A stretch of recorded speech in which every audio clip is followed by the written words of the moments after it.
Hey, welcome BlackTribers. Here we go again. We're back together. We are back together. It's been a long, almost 3 weeks of being apart. And now we're in a little hotel room on Union something campus.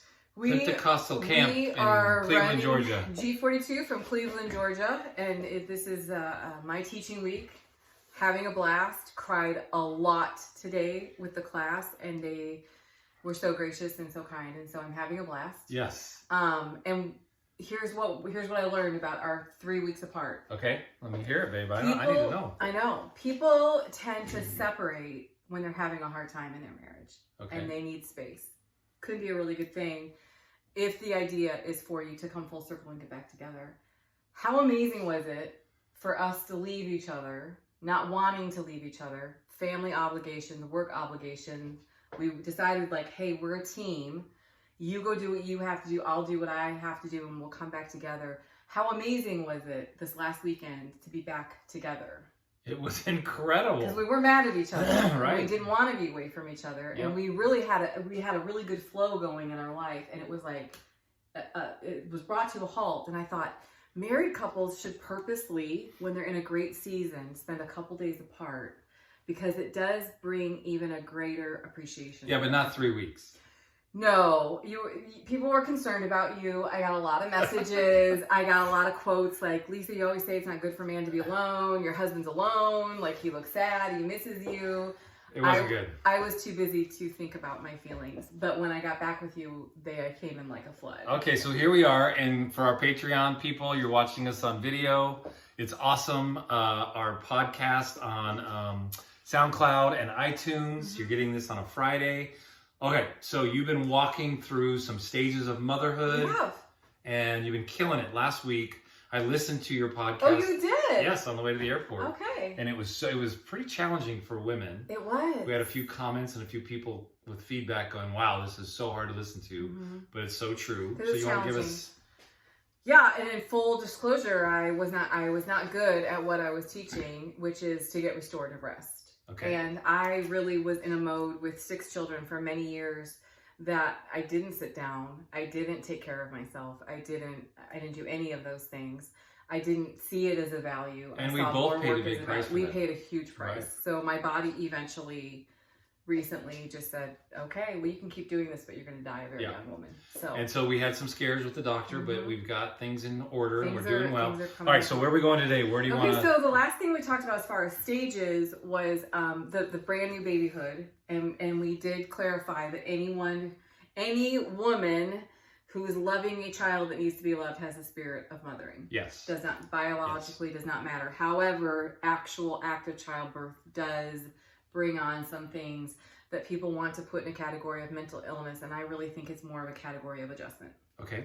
So that adjustment happens to women when they give birth and when they go through, they go through puberty. Men go through that in puberty. Men's hormones usually stay pretty stable until they get older. Women have a lot more ups and downs with pregnancy. Like postpartum and all that stuff. All that stuff. Right. And then menopause hits and it changes. And like I always say, there wouldn't be any babies on the planet if men had to do all that you guys have to do. No. Our contribution is very small and very enjoyable, but not much to the pregnancy world. And we wouldn't birth babies, so, because we're kind of... What would you do? Just say no and not... Yeah. Okay. I mean, there'd just That's be no more repopulation. What goes kind of up like must Europe's come gone to. down. Hey. All right. Okay. All right, so what are we going to today? So we're going to talk a little bit we'll about parenting. Out of babyhood, and we'll move into what it's like to parent toddlers and parent school-age children. And it is a season of a great deal of learning for your child. It is a season of a great deal of answering questions for adults. Okay. Because the favorite question of little tiny people when they're learning their world is why. Why? And I found out they don't actually want the science backup of don't. why the sky is blue. Okay, so a child at what age? I would say from the time they start talking until 50. They really don't care about the why they're even asking or the science behind it. They just want something. They're just trying to figure out their world. Okay. And so if you don't have to Google every time your kid wants to know why is the sky blue actually. Yes. If it's a great science moment and you want to do that, but you can wear yourself out with that. You can, and you can overeducate your children Also, you can turn it on them. So Yes. what I learned to do was when I got 6 little faces saying why, I would say, why do you think it is this way? Okay. And then that's a conversation. All right. And then it's so interesting what they say. Yes. It's so interesting what they come up with, and it's things you could never come up with. And then you get this perspective on their world. The other thing a pediatrician told me when my baby started crawling, and I've kept it for all of my parenting, is that as soon as your baby starts moving around, a doctor or a pediatrician, that's a good doctor or pediatrician, will say to you, you need to get down on your baby's level so you can see what they see, and you can see if there's cords hanging. You can see if there's outlets that are exposed. You can see if, there's a lamp cord that they could pull over on themselves. You can see if they start to stand up, can they reach where the stove is and pull a pan over. I actually did that with Anthem. She's running around the classroom right now. And you went and looked Little through her. Anthem. I did. I got down with so her. Cute. And she calls me Papa. I know, and we all melt. Trust me, we all Papa. feel Papa, it. it's so good. And so, yeah, that's awesome. So I got down on her level. I could see what she saw. And what did you find out? Well, I mean, there's a lot of dangerous things. There was dangerous things in this old camp, wasn't yeah, there? That's Yeah, right. Okay. I know. But her parents are not afraid. No. And they let her explore, but they're hovering. Yes. So they're ready to jump in The before something Diaz's, the falls. bonus Diaz's, Yes. they're awesome. So I kept that theory for the rest of my parenting. Okay. And I took that into when they started school. Because it's very easy for us to say to a 5-year-old who's starting school for the first day and maybe being separated from their parents for the first time, and you're handing them over to a teacher they've maybe met once, and they're scared. Yeah. Sometimes they run out of your arms and can't wait to be there. But the first reaction we usually have is, you don't be scared. That doesn't actually answer the question. Okay. The question should be, well, what are you afraid of? I'm afraid that I will go in that classroom and nobody will talk to me. Oh, okay. Well, this little guy over here, he lives in our neighborhood. Should we introduce ourselves to them? Okay. What if the question is, I'm afraid I'll never see you again? Okay, well, good news is I'm also afraid I'll never see you again. So I'm going to be lurking outside the window, and you can just look at me waiting for you to get out, which some moms do. Yes. But the reassurance of, I am coming back. Okay, so that's really good. So we're going to ask why at whatever age, and then we have to listen and not just give them answers, right? Or tell them not to feel what they're feeling. Right. No, you can't feel this You way. can't minimize it. Yeah, okay. Like, that's stupid. There's nothing underneath your bed. You should have given me these lessons when our kids were little. No, That babe, was really good. okay, this was something you did that was so awesome, is Emily and Alexis always shared a room, even if we had a huge house, Yes. because they're only 2 years apart and they're best friends, and they were convinced something was in their closet. And you went into their closet, and you beat it up, Yes. and you tousled your hair, and you pulled out your shirt, and you went and you're like, he's gone now, I took care of it. Yes. And then they went to sleep. They never worried about They never worried about, my dad kicked his butt, Yeah. whatever it was. Right. And so you did that with Noah, and you kind of kept that going. Yeah. And so you could have said, you silly little child, I'm in my 30s. I know there's nothing in your closet. Go to sleep. Get over yourself. Yeah. That's a way you can parent for sure. Yeah. But you could Doesn't just work. But yeah. go down to their level and see what they're seeing and feel what they're feeling, which we would have been better parents during your divorce and the custody battle had we pulled back and said, well, what does Tyler feel? Right. Because we knew with our adult minds what we were seeing, what we were feeling, but we forgot to ask ourselves, well, what's this like for Tyler? Right. And then when he would call us when they were in danger Mm-hmm. and just be crying and want us to come and find them wherever they were, happened to be in some state house somewhere. Yeah. And then he tied sheets and Got his brothers got out. his brothers out and jumped in my truck a couple of times. I did try to take the time to feel what he was feeling, but that was almost impossible. There was a No, it lot was a of trauma crisis there. situation. We did the best we could, but we have to keep looking at their perspective. Yeah, that's good. Because Really good. if they don't need a 32-year-old man's perspective. No. Because you have grown. We do that with our students today. Right. What was said this morning in class made total sense to my 50-year-old brain. I knew it was trying to be communicated, but I was watching the faces of some of our 20-something students, and I knew they were hearing something different. Right.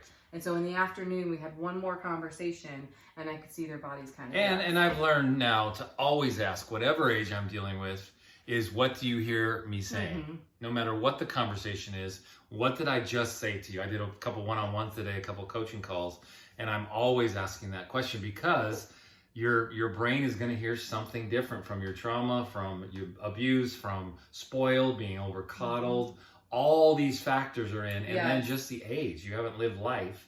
And so what a 24-year-old brain is hearing Yes. and what a 54-year-old man is saying are two different things a lot of times. Okay. And, what happens when your kids get in school is you are exposed to new tribes. Because there might be people in your neighborhood that you've met. There might be people at, as our granddaughter says, gymnastics. There's a tribe there. There's like-age people that are raising children. And so sometimes you connect with people, you make new friends. We saw as our boys got more in depth into like competitive sports, there was a lot of families that was their entire tribe. Right.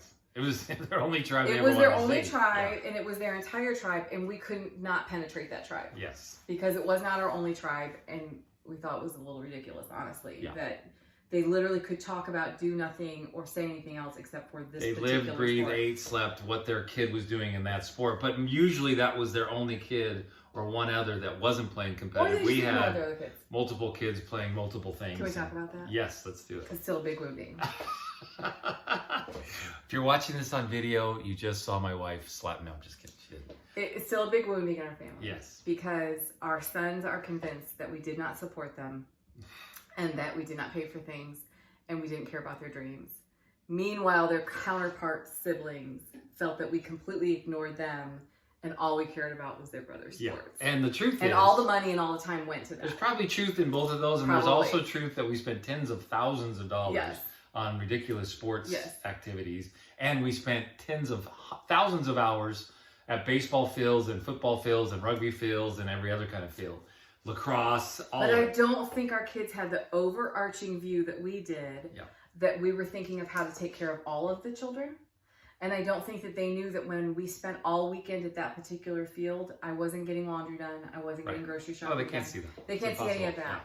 So, question, Gary Black. Okay. If you had to do it over again, or you had a young man come to you and say, listen, my son is really good at baseball. It's going to cost me $10,000 a year to do this program, whatever. We're going to be gone most weekends. My other sons or other daughters are interested in this, so they're going to be in the city with my wife. We're looking at probably a 6-7 year commitment to this. What should I do? Tough question. I mean, the point is I owned a recruiting company, so I got scholarships for athletes in Colorado Springs. Well, your average athlete in Colorado Springs is a white, coddled American kid who is not going to go play pro. 99.9% of them will never make the pros. And I think that when you're a young parent, this kid has it and he's going to go all the way. And I saw some incredible athletes, including our own boys, who are all state athletes, we're all American, we're USA, all the things. They didn't go pro. No. And so I would say do not spend the money and all that time, but have some fun with sports. Yeah. Make sure it's a family thing. Make sure everybody's involved, but don't give your life to it. It's like a god at that point. What are the biggest benefits of children playing sports? Just teamwork, coaching, honor. There's so many things that they showing up, discipline, working out. Moving is a lot better than sitting. Right. Obviously, much healthier. Yep. Okay, and then the team aspect. And I did coach the girls in softball, and we squashed the bug, and we had a blast, and they hated it, and so we didn't do that again. Okay, so my question is that, though, however, is it can be a really healthy thing. Right. Can it be an unhealthy thing? Oh, absolutely. It becomes a god for a lot of families, and what you were talking about. That the tribe that we try to enter in that world, competitive sports world, that was their whole lives. They had the motorhomes, they had nothing else mattered, nothing else existed during that season. I always wanted to ask them, like, when your child graduates, what are you going to do? Because this is your all weekend, every weekend. This is your summers. You plan your vacations around. Everything is around this. Like, what happens when? Well, it's like our son Tyler just bought a really sweet motorhome. For really inexpensive, because the family bought it just for the girls' competitive softball. Oh, the family he bought it from. Yeah, softball league, and they didn't need it anymore because the girl went to college and didn't play softball anymore. Ended up working in a cubicle. Yeah. Okay. All right. So here's the one thing that came up a couple times in our family is we would have coaches, including you, say, "This is your team, this is your commitment," but they weren't making their beds. They weren't cleaning up their stuff. Yep. They weren't putting their dishes in the sink. They weren't blah, blah, blah. Both male, female, across the board. And one day I said, actually, this is your team. Yes. And I am the captain. And you will lose all playing time if you don't start honoring this team. Yeah. Is it okay to say this family is the most important? Absolutely, 100%. And your family dinners are really important. Like we tried to make at least twice a week for family dinners. My dream would have been 6 nights. Of course. And with 6 of them running all over. And, you know, your ego as a young father gets in the way. And it really does feed your ego when you're living through your kids' athletics. Mm-hmm. And I coached also for 10, 15 years. Football, all 4 boys. And so you really do immerse yourself, and it really does feed your ego. And what I would encourage you as a young father is, yes, that's good. And you want those kids. And I know football, I probably wouldn't have let, like Caleb was an All-American quarterback as a sophomore, but he had so many concussions that it basically ruined And he said he was done. Yeah. And we were like, okay, son, you're done. Yeah, and if we would have got him in golf, he would have been a pro golfer now. I know, probably would. Because he's shooting in the 70s. Caleb's going to take care of me in my old age, I'm And sure. he did go play pro baseball in France for a while, Yeah.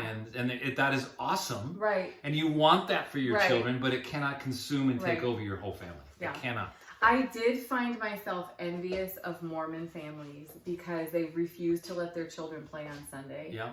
And as much as I thought that was very stringent, very religious, and I wouldn't join the Mormon church necessarily, I love that they like wouldn't budge on what they valued. Yeah. And they were criticized and put down by other parents. I can't believe they. Right. And I thought, great athletes. And maybe they're wouldn't teaching play. their children something bigger in life, though. Absolutely. So it's just another vehicle. Yep. And it can be a really beautiful thing. My memories of football in the park on Memorial Day are my favorite memories of the child. All the kids were there. Memorial Park. They were playing in the grass. We'd go out for pizza afterward. Like, it was really fun. When it became all consuming and if a family was separated because of it, was when it really caused. And guys, you got to remember that your family is forever, and sports is just a short season of your life. No matter how good you are. Right. And so, and those are unless foundational. You're Tom Brady, and then you always will be playing football even in your 80s. In all of the scholarships, I got hundreds of scholarships for kids, usually for girls because of Title IX. And if you could shoot in 110 in golf, I could get you a full ride scholarship to college, to D3 colleges. I never ever got one D1 scholarship for anyone, and some really great athletes that came through our systems. And so it's a big dream, and it's way out there, and it's very competitive, and there's multi-millions of dollars left on the table every year for scholarships. You don't have to go that route. Yeah. It's so much simpler. And literally the dinner table, sitting around the dinner table is way more important than that next baseball game or that next football game or that next basketball game. I mean, we spent so many hours in gyms, I can't even, I don't know, I think that's where my hearing went down. So yeah. Okay, so now we're moving into middle school. Yes. And so people dread this. Who dreads middle school more than parents of middle schoolers? Middle schoolers, the worst time of life. It's horrible time of life. Awkward. The puberty is brutal. Yep. And, some girls grow much faster than they want to. Some boys don't grow as fast as they want to. Yep. Skin changes, hormonal changes. Pimples. I remember coming home after I started my period for the first time. My mother was beautiful, and of course she described what was going to happen to my body. But when it actually happened, I was like, what the heck? And my sister was in the bathroom with me. We went to the same school. I was like, Laura, what is this? And she's like, oh, honey. And so she kind of mothered me through it. And I remember walking in through the door and telling my parent, I'm sorry, my period, I don't feel very good. And I remember my dad's face was like, oh, crap. Yeah. Like, he did not know what to, he's like, another of my baby girls is what? And my mom's like, help me. And he's like, I don't know what to do. And I remember the look on his face was like, I don't know what to do. Oh my gosh. Yeah. And I that's think, a big deal. What an important thing, though, when you are raising children of that age, to remember what you were going through. Yes. And to remember how you felt. And how devastated you felt. In so many ways. And when that girl breaks up to you, or that boy breaks up to you, and really the devastation in your heart. Yeah. Yeah, and to minimize and to say to your child, this is no big deal. You're in 6th grade, you're in 7th grade. Again, get on their level, see what they're seeing. Walk with them in their pain and walk them out of their pain. It's the only way to do it. Just to tell them to get over it just doesn't work.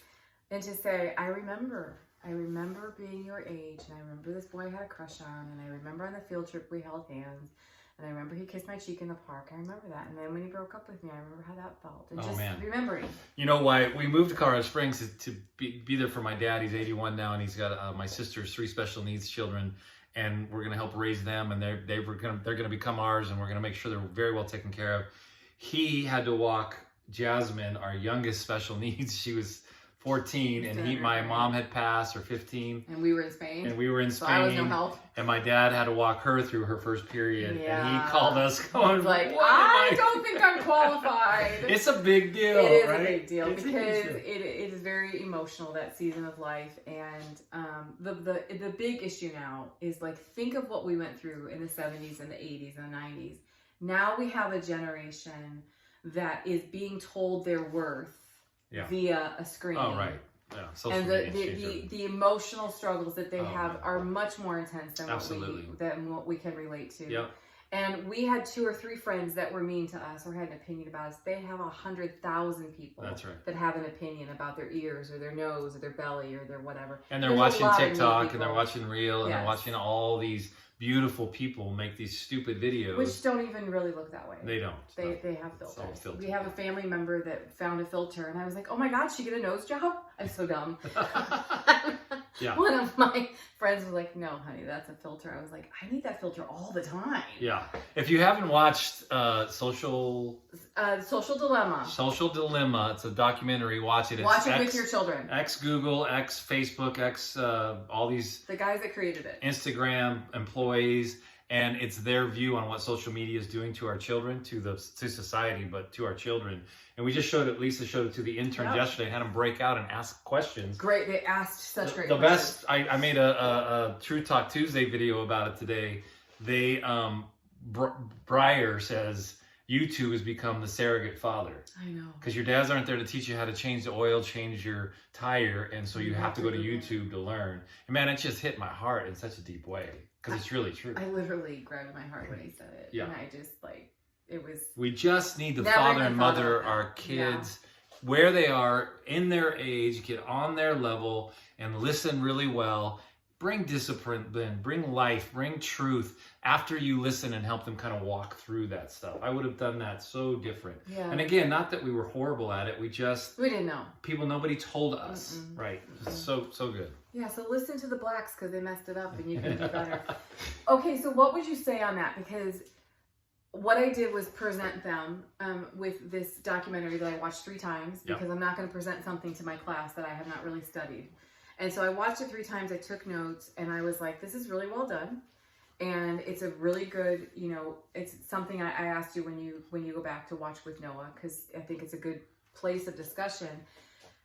The spirit of religion and control says, burn the computers, burn the phone, everything's bad, and it's very black and white. Yep. And so what our class discussed, now of course they're in their early 20s and late 20s. They've never known a world without it. They've never known a world without it. Yeah. And so I did not present any argument of the solution. I asked questions that I had them answer, and they had to answer, has social media negatively or positively affected you and your friends? How? Those were their questions. The third question was, now I can't remember. Do you think a media fast would benefit your mental health? And the fourth question was... Not from the BlackTribe podcast, but yes. No, take a day off. We'll still be here. And the fourth question is, what are you going to teach your children in the next generation? Wow. Because I'm trying to get them to think that life is so much bigger than them. Yes. And if you can't manage your life, how are you going to teach other people to manage their life? That's good. And so the answer, there was no answer I was looking for them to say, this is bad, this is good. How can we bring balance? Yes. Because we need so let me just say this, because I'm obviously a big social media guy. I love Facebook. I love Instagram because it is a way that we market our coaching. It's a way that we market our podcast, but it's also a way we stay connected to Jumbo and Creek and Swaziland and there's a lot of really positive. The guys in Guatemala and the guys in Costa Rica, and there's only, we have Messenger and we can see their lives. But again, if you're looking at it to feed your life, the politics and the negativity, and that you've got to turn that off, and because it feeds that narrow pathway in your brain, and you actually start thinking differently. Like if, again, you taught this yesterday. If you're only watching CNN all day, the neural pathways in your brain just gets wider and wider and wider, and all you think is Trump is the Antichrist. And then you watch Could Fox. be. My dad believes that. I don't know. Then you watch Fox all day. Right, you watch Fox all day and you think opposite. Trump walks on water. He's better than and Jesus. And they only keep flipping the reels of what they want you to see. And so that stuff turn off. Yeah. And then quit being so negative and mean on social media. I don't understand Christians who think they can just be mean about hating Trump so bad or pro this or I don't or understand. Celebrating when someone gets physically ill. Yeah. Or celebrating when someone's child dies. It's absolutely pathetic, people. We cannot carry that kind of message to the world. The world is watching us, and we're the only representative of Jesus Christ to most of those people on Facebook. Yep. So we bring life no matter what we do and where we go, right? Absolutely. So yes, I love social media, and I think it's going to change the world. I was talking to Evan Diaz this morning about he wants to develop a virtual reality education system, right, where a mentor can walk a 5-year-old, 10-year-old boy instead of being in a classroom through just mentorship stuff, through life lessons, and and so that kind of thing could really change the world. I love the way he thinks. But at the same time, you have to manage it, and you have to discipline yourself to manage it. Well, and what I asked the class to do, I said, I just want you to be aware, because I was, Michaela and our oldest granddaughter is 7 now, but she was about 5, and we were at their house for Christmas. And I was like, started singing, all I want for Christmas is a hippopotamus, you know? And she's like, I don't know the words of that song, Grandma. And I was like, okay, so YouTube, we watched it together. And it was a little purple hippopotamus, and it was all innocent. And then halfway through, this very violent, pornographic image and voice came on. Really? Now, instantly, she responded with uncomfortableness, not just because her grandma was sitting with her, but her spirit knew something was off. And I, of course, took me a little bit too long to turn it off. So her and I talked about it. And I thought, how many times do we think that there's a cartoon and so we think it's for children? Yeah. So all I ask the class as they become parents is to, if you want your child to watch a show, watch it with them. Yes. And actually watch it all the way through and see if it is bringing the values that your family has. Yes. And then when you are busy and you need that child to be still because you have a conference call, it's all real life, then you know that that show is not bringing things into your house or into their spirit that isn't what your family values. You have to remember, guys, that our spirit, man, experiences. Mm-hmm. So our heart is our personality. We live through our heart. We don't ask Jesus to live just in our heart. We ask him to live through our heart with wisdom and revelation where eternity resides. All that's our heart. It's our personality. Our spirit experiences things. And so when your spirit reels from watching it or watching a cartoon with your children and all of a sudden something porn comes on, or you're watching pornography and your spirit reels, your spirit knows something. It just goes. Yeah. That's when you turn it off. It's not life-giving. Immediately. It's not life-giving. And if you feed your spirit and your mind that stuff, that's the direction you're going to go. It's going to come out of you. Yeah, you're going to have horrible dreams. You're going to have nightmares. If you're having night terrors, probably turn off some of the crap you're watching on Netflix, right? And I want to say this, and it's going to tick a couple people off, but you got all these people who ban Netflix because of this one show. Ridiculous. I mean, if you actually go research the show, it's not at all what all the Christians are making up and saying about it. And it's not near as bad as what they've said. Now, it's horrible and you don't watch it, but you don't go shut off a whole network, because you can find documentaries like this, Social Dilemma, and some really good educational pieces. Managing your life. Manage it. And teach your children to manage their life. Right. Not just get religious and shut it off. Okay, so we'll sort of go into the teenage years a little bit. If your children survive middle school, and they will, and you will survive middle school with them, your involvement in their life, I'm going to tick off the other group that you haven't offended yet. Okay. Is in the Jewish tradition, what age do they celebrate a boy becoming a man? Yes. At 12. At 12. Bar mitzvah. Bar mitzvah. And they throw a big party. Yep. And they say, basically, he has a place at the table now. Right. So that... Which is a beautiful thing. Is a beautiful thing. That is the beginning of the separation from the parents. Yes. So we tend to get more controlling, more involved, and over-parent the older our kids get, when actually, according to tradition and according to their age, we're supposed to be taking our hands off a little bit more. Yes. allowing them to fall, Yes. allowing them to fail, and then being there to pick them back up. Yes. So my question is, what actually is a parent's job? A parent's job always is to point your child to the Father. Jesus said, I didn't know the answer. I just wanted to know. Jesus said, I only do what the Father's doing. And we tell our kids, I want you to only do what I'm doing. Now, if I'm doing what the Father's doing, that's okay. I mean, Mark says, in the Gospel of Mark, he says, follow me as I follow Christ. Beautiful thing. But we have to point our kids as they get older to the Father. And can I say this? And I'm going to look right in the camera and say this to our Patreon people. Teach your kids how to work hard. Yeah. These kids that we have here, some of our interns have never worked a day in their life. They've raised support and gone on great mission trips, and they don't even know how to clean an oven. They don't know how to clean a floor. They don't know how to do anything, and they don't know how to work. And I can tell you the greatest thing you can do if your kids, and I've said this a lot, and I'm going to say it again, don't steal the hunt from your children. If your kids want a go-kart and they're 12 years old, they need to work and go get some money, and you meet them halfway and get the go-kart. As they get older, they'll realize the value of what they have is because they worked for it. They're going to take a lot more ownership and beauty. And that gives them that skill in everything in their lives. Yeah. And we run into this all the time. So as they get older, you need to back away. Noah's 18 right now, living up in Colorado Springs without us. And he's having to work, and he's in between jobs right now, and he's a little nervous. And when I talk to him, I'm like, yeah, babe, keep going to those interviews. Keep looking for those jobs, because he needs to know we're not going to bail him out. Well, and it may not be your truth. This is what he asked me. And it's a good question, because this generation asks this question a lot. Why would I get a job if all I'm going to do is survive?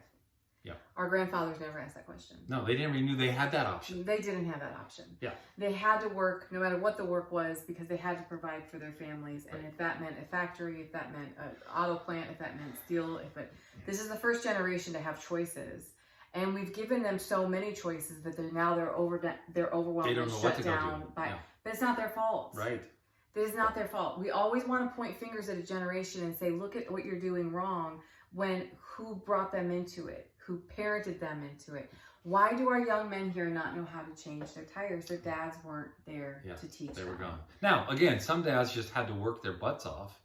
And they couldn't be there. And I was talking to a dad today who felt horrible that he worked all the time. Well, guess what? Sometimes that's just the reality. That's reality. And I'm discipling Evan, and he'll love that I say this. He's like, Gary, I'm working my balls off at AIM like crazy on marketing, and I'm just not here for Anthem enough. And it's hard for me and Amy. And I'm like, yeah, this is those years. Yes. You get to work as hard as you can work, and you get to get a sidekick. Get something side going in your entrepreneurial passion that can bring in some income for your family. Right now is the time to do that. And when you're with Anthem, throw her in the air. When you're with Anthem, be Don't forget only to catch her with Anthem. and be really focused on her. And it's okay to work hard, guys. It's okay. We had that conversation in class today. Yes. And I said, guys, here's the thing. Poverty is not a blessing, it's a curse. Yes. And whoever taught you that being impoverished was a blessing has lied to you. It's not true. Poverty brings on stress, anxiety, and fear and unknowns. A lot of things we don't have control over. But what we do, so obviously live within your means. Right, of course. If you're only budgeting, if you're capable of making $15 an hour, then you live on a $15 an hour budget. And guess what? If your wife's really good with numbers and administration, she runs the books and the finances for the family. That's okay. Yeah. Who's ever gifted the most in that? Good thing we both suck at it. So we have to hire help. Yeah, we have to get people to help us. But you let them run with that and go with that. And it's okay to ask for help. And I think that's a good point. That was what we were talking about too, is that there's things I totally missed in my mothering. And there's things that my kids are mad at me about today. And I can't go back and change it. Right. But I can say, I'm so sorry. Right. I missed that. Even when they're misconstrued with their memories, which they are a lot. We have misconstrued memories. Right, of course. I guarantee you could call your dad or my dad right now and say, remember that time? You're like, I think that's a movie we saw once, because that didn't actually happen in our home. Right. So we all have a different perspective on what actually happened in our home. But all I can do at this point is humble myself and say, I'm so sorry. That's exactly right. How can we change that moving forward? And I really did love you, and I really did the best I could. And I know I missed things, and I know I messed up. So do you want to hit the teenage thing a little bit more next time? Yep, we'll get next time. We'll go into because daughters. I do think you've got to pull your hands off, and you've got to point them to the Father, and you got to let them fall and fail. Which is so hard. And let them show them that that's okay, and they're going to be okay. Yeah. God bless you guys. Hey, GaryandLisaBlack.com for our coaching, for our podcast and videos. I do a video every Tuesday. We put out a new video on Mondays for Patreon and kind of fun stuff. We had a little cat scratching the screen. It was fun. Give us feedback. Give us what you want to hear about, what you want to talk about. We love it. We're getting lots of messages and lots of stuff happening. Patreon.com/GaryandLisaBlack for the videos and exclusive content. You can pay $1 and you can pay it annually. So if you don't want to just go in and do $1, you can do it. You can do $12 and pay the whole year. Well, that was really good math. That was fast. I almost said 10. So impressive. God bless you guys. Thank you. We'll see you next time. See ya.